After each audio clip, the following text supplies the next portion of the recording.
Well, I'm joined now from Cairo by Rahmه, whose powerful message has gone viral online. Rahmه, thank you very much indeed for joining me. We've got a slight delay in the connection between us, so I'm going to ask you questions and give you time to answer them rather than try and talk over you, because that isn't going to work given the delay. So let me just ask you, first of all, you were on CNN. I know Clarissa Ward, the correspondent that you were very passionate towards. In my opinion, having worked at CNN, she is one of the best foreign correspondents in the world. And I felt absolutely has tried to straddle this very tricky line of reporting fairly and accurately on what is a horrendous conflict. When you look back at yourself in that exchange with Clarissa, how do you feel about the way that you addressed her? Do you have any regret? Or do you feel you could have expressed yourself differently? Or do you feel that it accurately represented how you were feeling? I'm not going to waste my time talking about the report with Clarissa because this takes away from the point. You mentioned before there was a deadlock in the debate. There's no deadlock in the debate. There is terror in the debate. You are unable to debate with Israel because what's happened so far is we're witnessing the sick relationship between the United States and Israel, where basically the United States has given a permission for Israel to have genocide on ground. And what's happened is we're seeing no one can say no to Israel. The United Nations isn't able to say no to Israel without repercussions. Media figures aren't able to say no to Israel without repercussions. So what ends up happening is that you're basically raising a spoiled brat you're unable to say no to, that has now grown up to be a sociopath. And let me reiterate that the relationship between the United States and Israel is putting the world in jeopardy. So what we're witnessing now is a serious issue where both parties need to reassess their relationship. I understand that Biden, because he's pitted his own people against each other and wasted billions of dollars giving them to Israel instead of looking at his own homeless, his own medical care issue, his own student loans issue. So a lot of American people are also extremely angry, and they're also looking at unfair coverage. The reason this video has gone so viral, one, it's alarming that it's gone so viral, because what should be going viral is the footage that we are witnessing out of Palestine, out of the occupied territories, of children being massacred. It's not a war. A war assumes that both parties are on equal footing.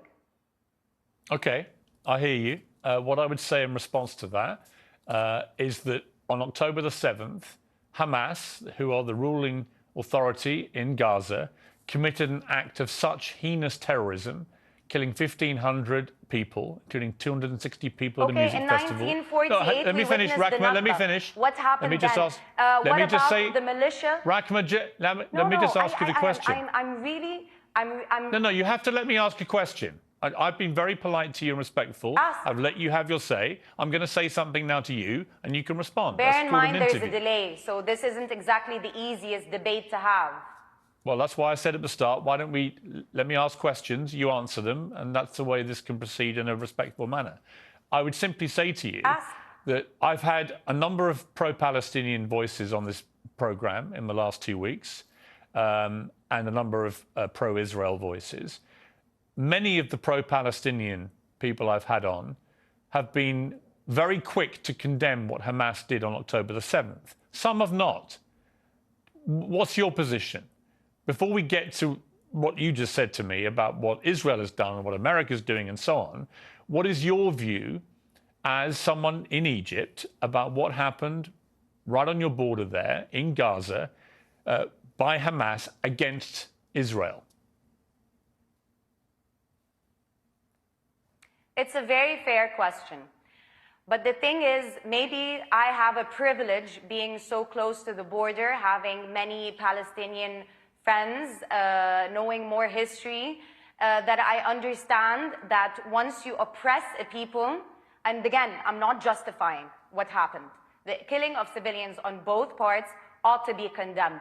But the danger in you starting an interview asking me to condemn Hamas then pours into Israel's blind defense of its own state, which ends up killing over 5,000 Palestinians, over 700 dead.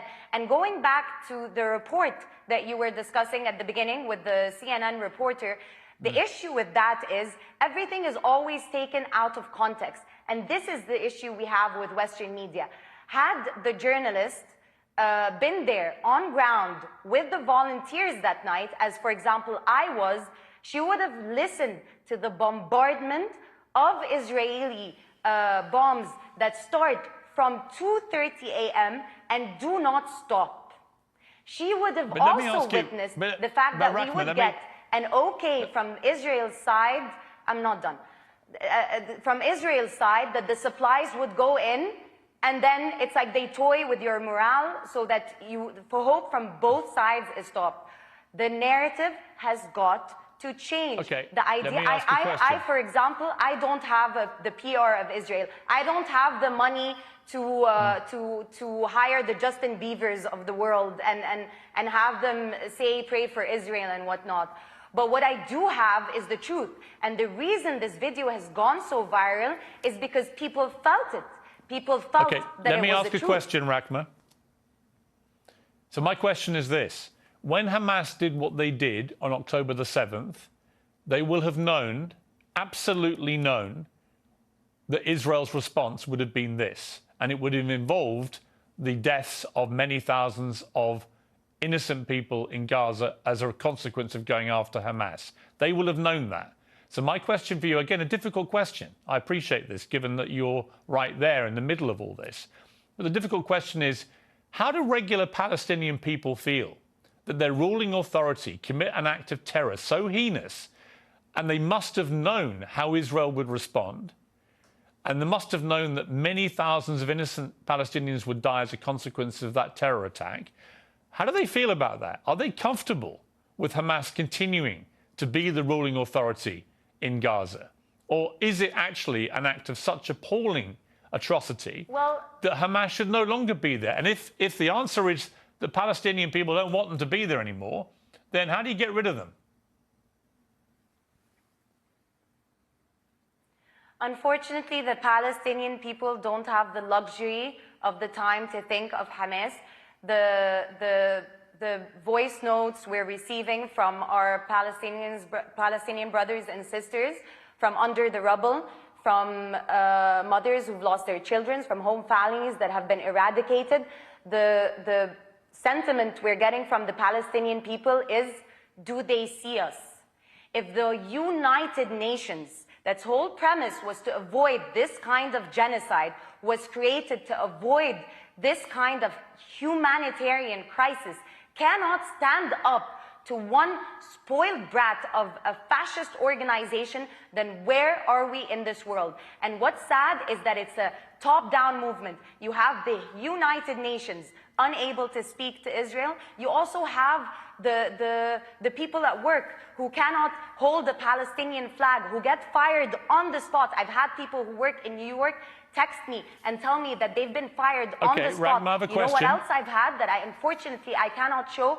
Screenshots, last thing, screenshots of emails from prominent news channels where anchors, where younger people are emailing producers, begging, are emailing one another, begging, why aren't we showing the other side? Why aren't you showing the other side? Because what's happened is that I have to be able to respond. Israel has given you a brand book where you can, so that you can be prim and proper in front of your own people. I have to be able to respond, They've been very Rachma. clear about their intent. They've been very clear since the Haganah. You have to let me respond now, okay? I'm listening to you respectfully. I am not the media. I've given more of a platform to pro-Palestinian people, including yourself, than any other show in the world. So I resent the suggestion that I'm just like everybody else. Which is in itself a problem. I have deliberately given large chunks of my show each night to voices like yours to tell the side of the Palestinians. But again, I come back to this. You talk about genocide by Israel against Palestinian people. What do you call the Hamas stated intent? They've made no secret of it. It's their stated intent to wipe Israel off the face of the earth, to kill all Jews. And that's exactly what we saw them try to do on October the 7th. What do you call that if it's not genocide? But you've seen that from the other side. You know, it's interesting because this point brings one to be called and dubbed anti-Semitic.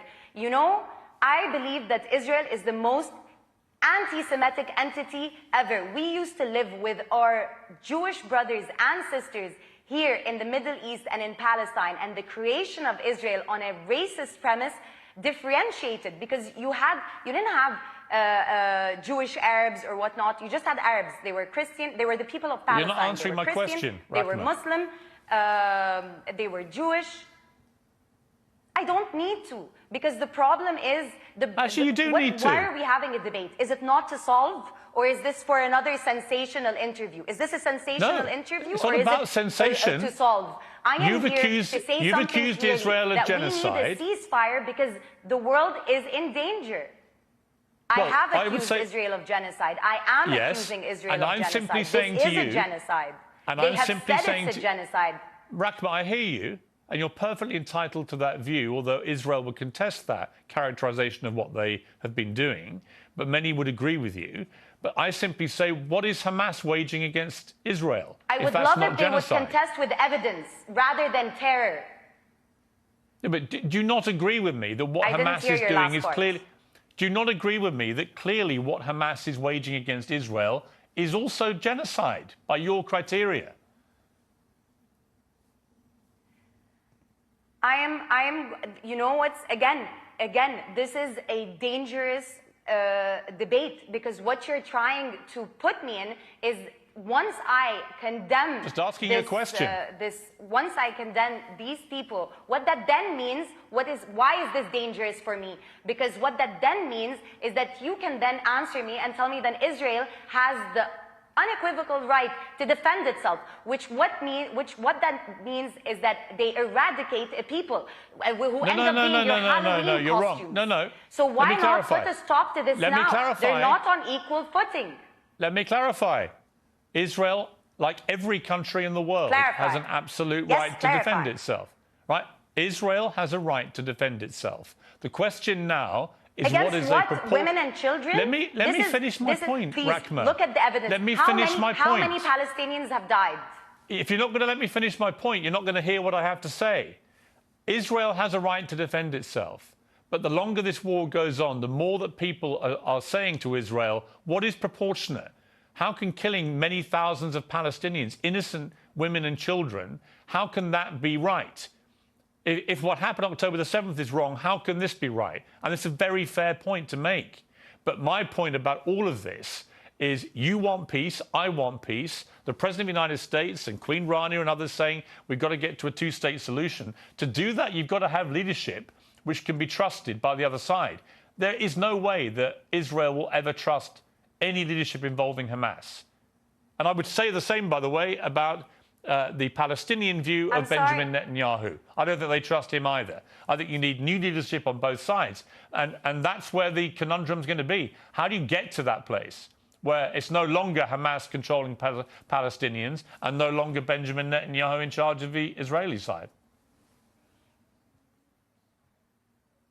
Excellent question. You apply international law. You apply international law. You allow the United Nations to do its job. When the Hamas situation happened, for example, it was supposed to be the Red Cross to go and negotiate.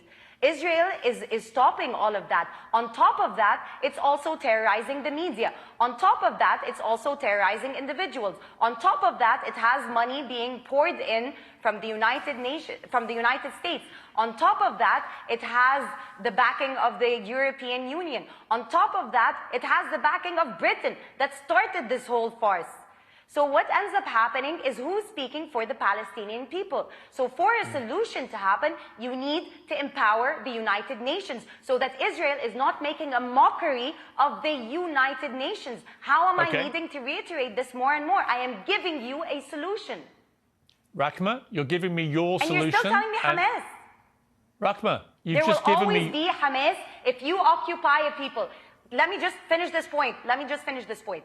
If you occupy a people, if women in labor are having to give birth at checkpoints, if you're having people imprisoned, if you're having this merciless bombardment of Palestinians, you are going to breed Hamas. It starts with the stronger party. Rachma, I've given you a long amount of time. And this is today. why the jargon is dangerous. Okay, I hear you.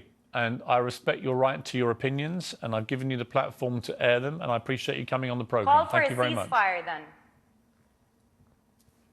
That's not my job. My job is to try and interview people at the center of this. You may not like that, but it is. But I appreciate you coming on the program. Thank you. Interviews, sure. It wasn't sensational.